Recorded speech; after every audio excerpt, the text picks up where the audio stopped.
Hey guys, and welcome to How to Guide. In this tutorial, we're gonna look at how to block someone on Bumble. Now let's begin. Let's switch over to our mobile device. Open Bumble on your mobile device. Be sure to be logged in Bumble. Now I already have a profile here that I want to block. At the end of the tab, you will find something like hide and report, or you can also recommend to your friend. Let's simply click on hide and report. Well, now there are two options available to you, namely being hide and block and report. For now, we're gonna select block and report.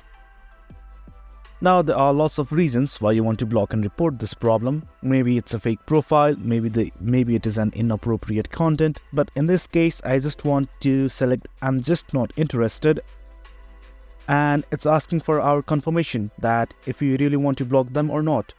If you don't want to block them, you can simply select the cross button located at the top right corner of this tab, else simply click on block. Well guys, that's how you block a person on Bumble.